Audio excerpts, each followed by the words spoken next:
Hola, es hora del café. De Café Coloquio Podcast. El mejor podcast de cultura, sociedad y misterio. Desde Medellín, Colombia para el mundo. Con Raúl Cortés y Mauricio Aguirre.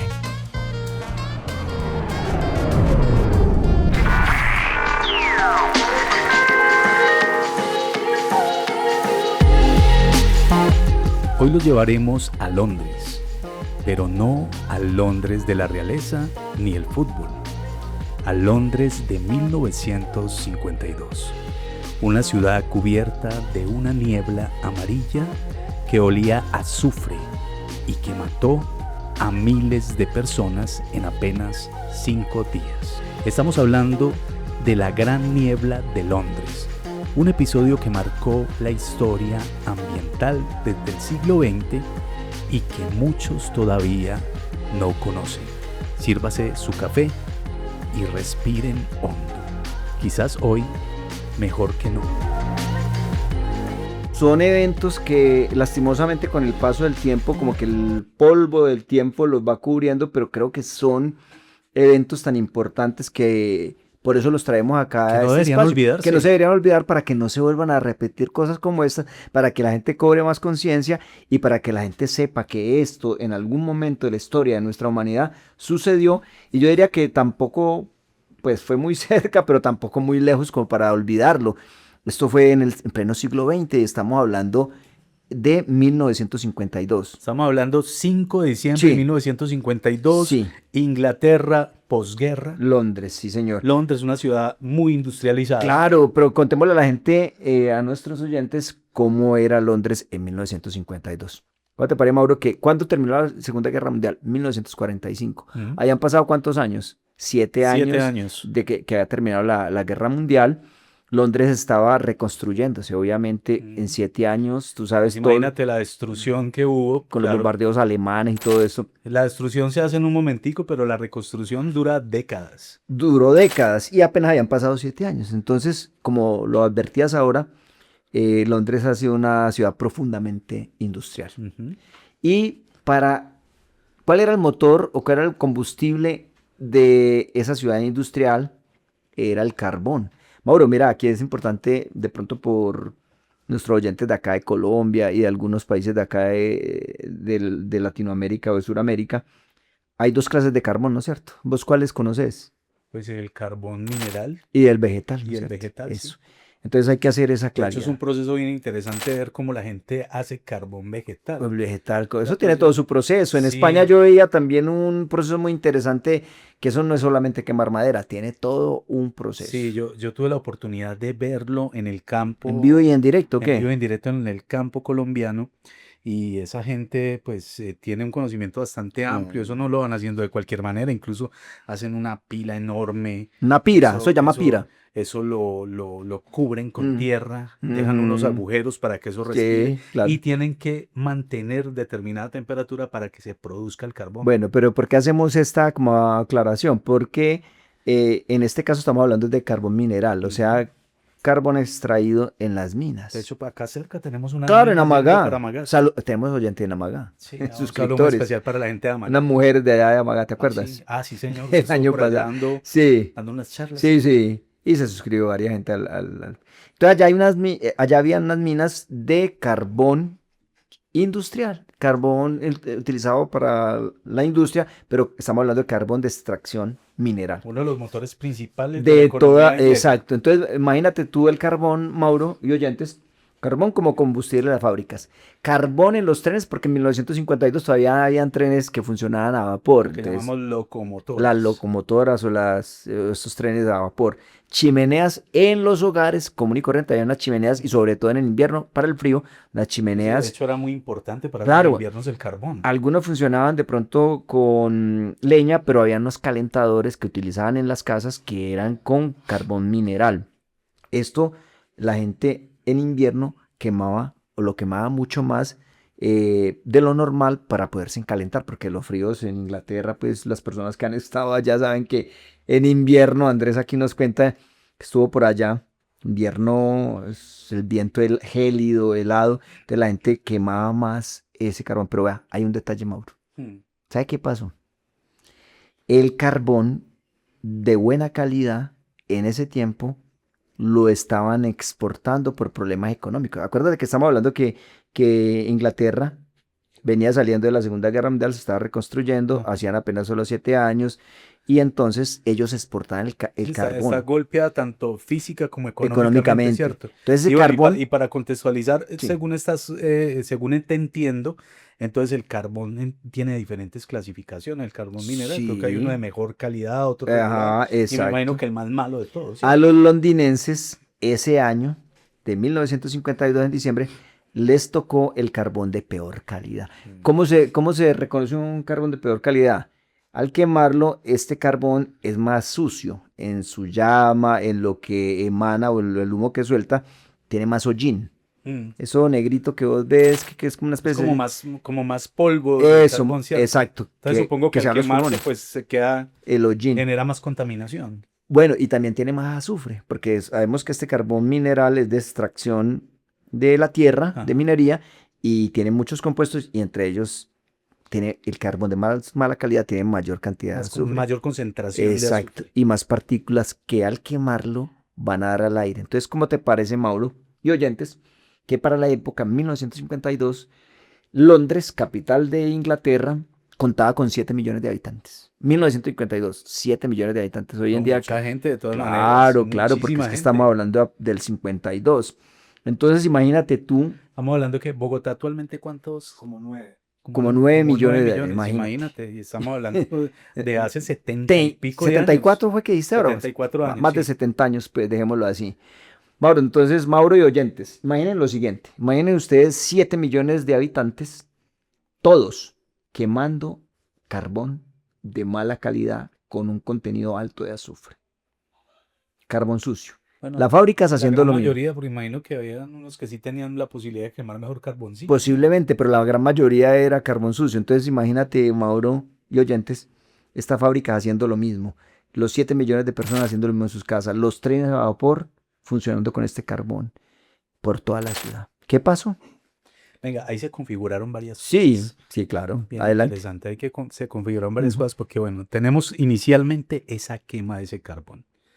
¿Y qué es lo que ocurre cuando hay una quema de carbón? Se produce un aire caliente Y un humo. y un humo, Ujú. y esas partículas y ese aire caliente, ese humo suben, ¿cierto? El aire caliente El sube aire esa caliente contaminación. sube toda esa contaminación. Lo dispersa. Lo dispersa arriba y pues bueno, se va para otras partes, ¿cierto? En alguna parte caerá como en forma de lluvia ácida, qué sé yo. Bueno, pero ahí está ya el primer ingrediente. Pero ahí está el primer ingrediente. Faltaba un ingrediente. Pero lamentablemente lo que ocurre es que hay un fenómeno climatológico. Ajá. No lo esperaban. Ajá. Era una cosa completamente fortuita, Ujú. donde viene una corriente, Una masa de aire frío. una masa de aire frío que lo que hace es que no permite que ese aire suba, sino que lo deja abajo. Se condensa esas partículas contaminadas muy bajito y se genera una bruma.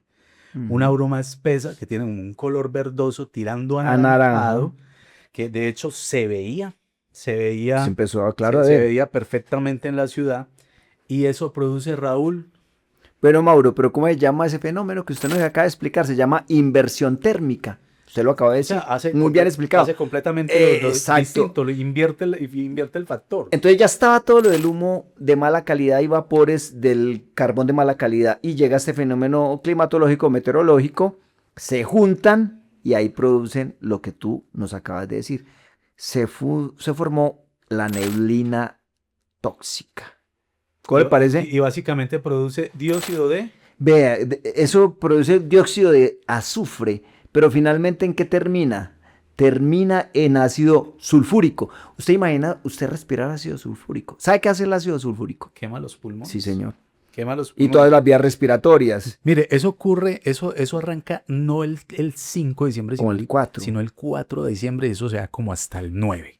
Pero bueno, Más o menos. sí, hasta el 9, 10 más Y o pasan menos. un montón de cosas, porque mira, se colapsa el transporte público, Ujú. una de ellas. La otra es que los trenes también se ven colapsados. No, es que y paran los trenes. Claro, todo el sistema de transporte, ¿no es cierto? Eran muy activa la gente en aquel entonces en Londres, en el Claro, una teatro. ciudad grande.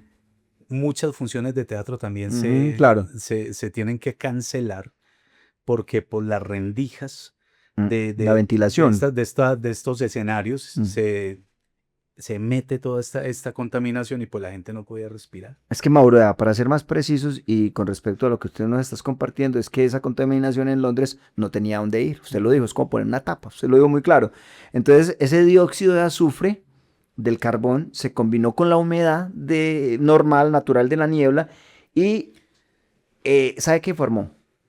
Ácido sulfúrico. Entonces, esta niebla, ¿qué hacía? Al usted respirar, quemaba los pulmones por dentro. No lo compartiste, era un color amarillo verdoso, casi naranja, ¿sí o no? ¿Y olía a qué? A huevos podridos. Se imagina toda la ciudad. Mauro, ¿usted ha tenido la oportunidad de oler un huevo podrido? Sí, claro, horrible. Yo creo que es de los peores olores. De hecho, era una de las bromas muy populares en la época de colegio nuestra. Pero lo hacían con el ácido sulfúrico. Hacían un compuesto químico, tiraban eso en el salón, hermano, y se tenía que salir todo el mundo. Bueno, me tocó trabajando en un programa social que repartían unos bonos alimentarios, unos paquetes, entregándole ese paquete a una señora. ¿Cómo te parece que al pasar los huevos, ella lo toma y se quiebra un huevo y era un huevo podrido? Digo que llenó un solo huevo. Pero menos mal que dio cuenta para que le cambiara Y todo. sí, claro, él le cabe, pero el olor, hermano, allí era impresionante. Ahora tú te imaginas toda la ciudad oliendo a huevo podrido. Completamente llena, tremendo. Y entonces, Mauro... Mire, Raúl, pero disculpe, ese momento histórico es bien interesante. Porque no, y que la gente no se acuerde de lo que no lo conozca. Y es muy interesante. Y es un momento histórico muy interesante porque... interesante en el siguiente sentido, porque nada interesante tiene lo que ocurrió. Pero interesante el momento histórico porque estamos hablando de un personaje que era primer ministro, que pasa a la historia. Winston Churchill. Y podríamos decir que es uno de los gigantes de ese momento histórico, que es Churchill, ¿cierto? Y en ese preciso lapso histórico también tenemos a la reina Isabel recién coronada. 1952. Era jovencita, estaba recién coronada. Claro, imagínate, hace 70 años. Ese particular evento pues tuvo la posibilidad de que transcurrieran estos dos personajes tan importantísimos, ¿sí o no? Pero ahora vamos a ver cuál fue la actitud de ellos frente a esto. Mauro, entonces el transporte, no lo dijiste, colapsó. Colapsó el transporte, problema. Autobuses se detuvieron, los trenes se retrasaron y no lo contabas también ahora en el interior de un teatro llamado el Royal Festival Hall. Cancelaron todas las obras y conciertos que habían, precisamente porque la niebla entraba por esas endijas, por esos respiradores, y en el mismo teatro no se podía ver el escenario. Pero yo me imagino no solamente la niebla, sino el olor tan impresionante en los buses, en los trenes, en las casas, en las calles. Pero mire, yo para ser abogado del diablo acá de alguna manera, yo creo que la administración de ese momento de Londres no esperaban una cosa de esas, no se habían enfrentado a una situación como esa. No, es que ¿sabes qué? ¿Sabes de qué me acordaba cuando estábamos preparando este tema? Y un programa creo que en History Channel o en National Geographic, que se llamaba Segundos Catastróficos. ¿Sí te acuerdas de él? Por ejemplo, lo de Chernóbil, que sería bueno también que hablemos en qué va lo de Chernóbil hoy en día. O esta misma tragedia, o de un avión, o los trenes que estrellaron en España, empiezan a recrear. Igual que también en lo que ocurrió aquí en Colombia, la explosión de Cali, que también fue una vaina bien tremenda. Pero entonces estamos hablando de unos hechos que se fueron concatenando, y de haber faltado uno, no se hubiera dado esto. Y entonces en ese programa recreaban mucho, en un minuto, como por ejemplo explotó un avión en el aire, entonces... empezaban a decir, falló el motor en esto, lo cual llevó a esto, y era una serie de hechos que unidos terminaban en la tragedia. Sí, aquí pasó lo mismo, el carbón quemado, esa cantidad de azufre, mala calidad, ese fenómeno climatológico, sea preciso. O sea, ¿qué se iba a esperar la gente y las autoridades pues, ambientales, si las sabían en la época, supongo que muy primarias, pero las sabían, de que ocurriera ese fenómeno climático? O sea, ¿quién se iba a esperar eso? Sí, no se espera, pero venga, hay otro punto. ¿Cuánto duró esto? 5 días. 5 días con Londres paralizada bajo una nube tóxica. Entonces, listo, yo no lo esperaban, pero en el momento, y 5 días yo creo que se pudo haber tomado de pronto alguna acción, no sé. Pues, Pero y probablemente la gente durante esos 5 días siguió quemando ese carbón claro, porque no sin, iban a sa- morir de sin- frío. sin saber que realmente lo que ocurría era que ese carbón que estaban quemando era el que estaba produciendo esa nube tóxica, Pero o bueno, esa niebla tóxica. en este desarrollo hallamos algo muy Mm. importante, las víctimas, Mauro. Mm. ¿Cuántos murieron y cómo respondió el gobierno? Que ahí vamos a hablar de lo que pasó con Winston Churchill y también con la reina Es que mira, Isabel. es bien interesante cuando uno indaga en la historia y se da cuenta de la respuesta de los gobiernos. Hombre, ¿por qué hacen esto? Ujú. Obviamente tiene su razón, o sea, ellos tienen una imagen que quieren proteger, Claro. tienen intereses pues como tal, pero como ellos nos dan una versión de los hechos y la historia nos cuenta Otra. años después, venga, es que eso no fue lo que ocurrió. Ellos hablan de que estiman que murieron 4.000 personas en esos 5 días. Pero investigaciones posteriores elevan la cifra, ¿cómo te parece que a 12 A mil? 12.000. 12.000 12.000 fallecidos. O personas. sea, 12.000 personas muertas en 5 días. Y mire, y si nosotros hablamos de 4.000 personas que fallecen Es en una mucho. ciudad durante 5 días, estamos hablando de una cifra enorme. Demasiado. Ahora dígame 12.000. 12.000. Y bueno, es de tener en cuenta que dentro de esos 12.000 fallecidos, ¿quiénes formaban parte de esta cantidad de personas que murieron por este asunto? Y eran personas que tenían problemas respiratorios, cardíacos, niños y ancianos. Entonces, ¿cómo te parece que La otros, población normalmente más vulnerable. digámoslo así, Mm. pero otros 100.000, mira, ya estamos hablando de 100.000, otros 100.000 quedaron enfermos, Con problemas respiratorios. No, afectados, y es que lo que decíamos afectados por ahorita, problemas respiratorios. ese componente como tal que es el ácido sulfúrico. ¿sí? Ácido sulfúrico El ácido sulfúrico lo que hace es que quema los pulmones. ataca directamente a los pulmones. Tremendo. Entonces, bueno, ¿cuál fue la respuesta del gobierno? Ahí entra el señor que usted estaba citando, que llama ¿qué? Primer ministro Winston Churchill. Winston Churchill. Era el primer ministro. Acuérdate que fue muy, muy importante en la Sí, Segunda Guerra con su Mundial. sombrero Y de con su copa, tabaco. con su tabaco. Con su habano ahí o su tabaco y tomando whisky todo el día. Creo, dicen por ahí que tomaba, no era alcohólico, pero tomaba 2 botellas de whisky. ¿Qué tal que Y iba a ser empezaba, alcohólico? y empezaba la mañana tomando whisky. Tremendo. Loco, pues. Bueno, resulta que este señor no dijo una sola palabra pública del desastre. ¿Cómo me parece? Era el primer ministro, no dijo ni una sola palabra pública del desastre. Y resulta que su círculo más cercano, pues trató de minimizar el problema y para evitar, primero que todo, el pánico de la gente, Ujú. el pánico público, ¿no es cierto? Y proteger la imagen del carbón inglés, el carbón que era vendían, su y principal claro, divisa. exacto, y que exportaban. Oiga, Entonces, ¿y qué dijo la reina Isabel? pero bueno, esto era clave en la economía y por eso intentaron culpar, ¿sabe a qué? Es que Ah. una epidemia de gripe. Nada que ver. Sí, que por una epidemia de gripe habían muerto las 4.000 personas. Y ahí entra lo que dijo la Le echaban reina. la culpa a los pájaros, algún animalito por Sí, ahí pero raro, en este caso es que a la a la gripe. gripe. Pero aquí entra la reina Isabel II. Esta señora solo comentó que le molestaba el olor. Eso fue todo. ¿Ah? ¿Cómo le parece pues la monarquía a usted? No, pues muy profunda. ¿Usted qué cree que Muy todavía profunda la todavía respuesta. tienen que seguir las monarquías Muy o qué? profunda la respuesta, gran análisis de la monarca. Eso fue todo lo que Pero la bueno, corona tampoco dijo. estaba pues como fuera de lo acertado, ¿no? Pues eso huele maluco, bien. Pero imagínese, eso fue todo lo que se le ocurrió a esta señora decir. Habiendo Estamos todos hablando de una muertos. reina joven también, ¿cierto? Una mujer muy joven, pero Pues que sí. supuestamente sí ya está preparada para asumir ese cargo. Claro, y que se supone que debería ser una persona sensible ante las necesidades de su pueblo, ¿no?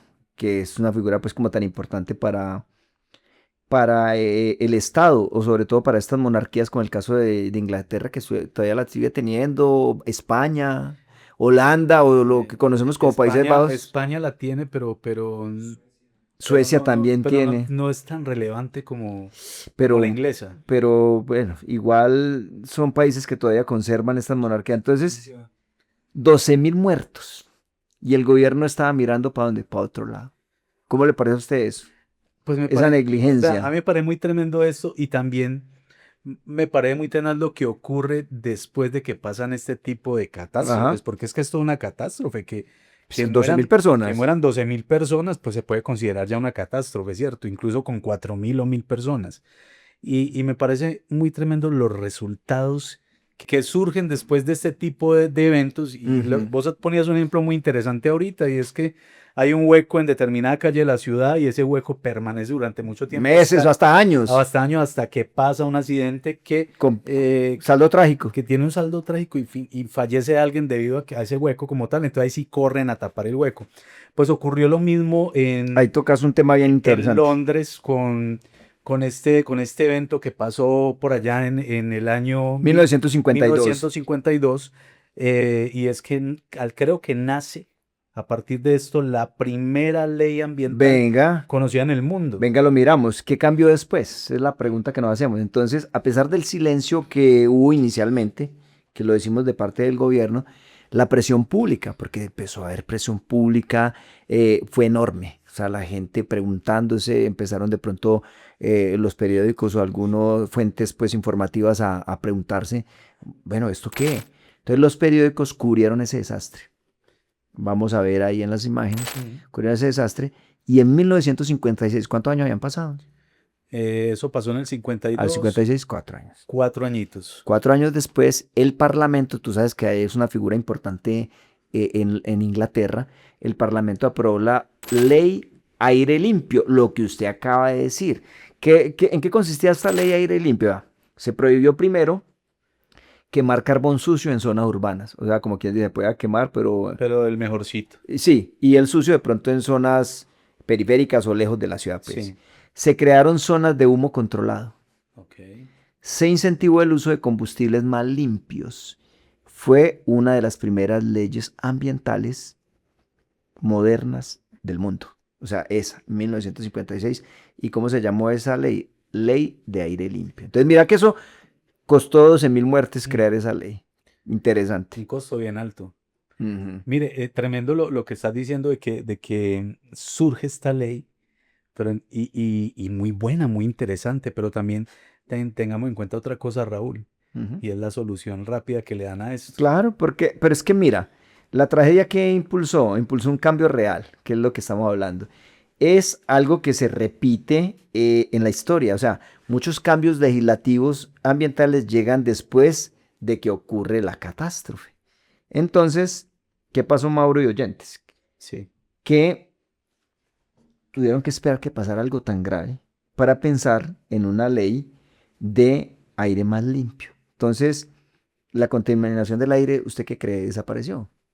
No, se transformó. Solo cambió de forma. Se transformó. Hoy, hablemos de hoy, estamos a 2026. Mire, usted me pasó un dato bien interesante ahorita. Sí, pero para allá vamos. Hoy en Londres el problema son las partículas finas del tráfico ¿de qué? De diésel. ¿Por qué? Porque, Mauro, el dióxido de nitrógeno, que es lo que produce el quemar este combustible, es menos visible que aquella niebla amarilla. No se ve, pero se está quemando el diésel y ese diésel está produciendo dióxido de nitrógeno, que es igualmente dañino para los habitantes que lo están respirando. Y de hecho, yo te decía ahora que uno de los diésel más malos, de más mala calidad, creo que el segundo o el tercero en el mundo es de acá, el de Colombia. Mira, Raúl, cuando nosotros hablamos de cualquier tema, por lo regular a uno se le vienen cosas a la cabeza y le pica la lengua, ¿cierto? Y logramos, por ejemplo, darnos cuenta de lo siguiente. Mire, toda esta gente que tiene que ver con estos combustibles y con esta industria tiene equipos científicos especializados que probablemente saben el daño que pueden estar causando. Sin embargo, hay una negligencia de parte de estas personas debido a intereses particulares como tal, ¿cierto? Económicos. A mí me llama la atención, por ejemplo, un caso aquí en Colombia. ¿Y has oído hablar del asbesto? El asbesto, claro, pues está prohibido acá en todo el mundo. Bueno, todo el mundo. Veía yo una noticia. Que todavía se utiliza acá. Veía yo una noticia y es que en Colombia todavía se utiliza el asbesto. Pero lo que me llama la atención a mí es la ley como tal contra el asbesto. Porque resulta que en Colombia le dieron una gabela a las compañías que producen con asbesto. ¿Para sacarlo? Para sacarlo durante 4 o 5 años, algo así. 3, 4 o 5 años más. Entonces yo digo, venga, si es una sustancia tan peligrosa, tan nociva, tan contaminante, ¿cómo es posible que el Estado que es el que debe velar por el bienestar de sus ciudadanos, diga, no, venga, démosle una gabela a estas empresas para que no se quiebren. Y para que Entonces, mate más gente. durante 3, 4, 5 años la gente sigue muriendo mientras producen este tipo de componentes con asbesto. Pues muy loco eso, porque eso del asbesto es una vaina muy Sí, jodida. pero ahí está por encima de las ganancias Ujú. económicas que las vidas, o sea, importan más. Irónicamente, volviendo a este caso, el diésel fue incentivado en su momento como una solución ecológica más limpia, supuestamente. Pero resulta que ellos pensaban que el diésel emitía menos CO2, pero esto terminó creando otro problema de contaminación. Hoy en día, el diésel es también un contaminante porque así produzca menos que el carbón, produce CO2. Y esto es dañino, como lo dices tú, como el asbesto, pero guardando proporciones, se produce una cantidad de enfermedades respiratorias debido a esta contaminación. Entonces la historia que nos demuestra que lo que usted dijo ahora, que las soluciones rápidas a veces crean nuevos problemas. ¿Sí? Y a veces, como dice por ahí el dicho, valga la redundancia, el remedio termina siendo peor que la enfermedad, ¿no es cierto? Y que el aire que respiramos hoy en día, no solamente allá en Inglaterra, sino nosotros acá en Medellín, en Bogotá, o en Lima, o en Ecuador, o en Asunción o Ciudad de México, sigue siendo un asunto contaminante que hace daño, pero sigue siendo un asunto de tipo político. Usted lo acaba de decir con el asbesto. Mire, y estamos embalados nosotros aquí en Medellín, Raúl. ¿Sabías que es una de las ciudades más contaminadas del mundo? Del mundo. Medellín. Debido a su forma geográfica. Es un valle entre Entre montañas montañas, sí. y resulta que toda esa contaminación, hermano, no tiene por dónde escaparse. Pero es que yo le estaba diciendo a usted que se ha fijado en algunas mañanas que uno cree que es neblina y resulta que toda esa bruma que es rodeando la ciudad es contaminación. De hecho, hay estudios serios, que hablan que es una de las ciudades que tiene la tasa más alta de personas con problemas o enfermedades Respiratorios, claro, respiratorias. y es que tiene lógica. Medellín. Pero es que, Mauro, vea, la contaminación no es un problema del futuro. ¿Esto pasó hace cuánto? Lo que estamos hablando hoy de la bruma. 70 y pico de años. Más de 70 años en una de las ciudades más importantes a nivel del mundo, o a nivel mundial, pues.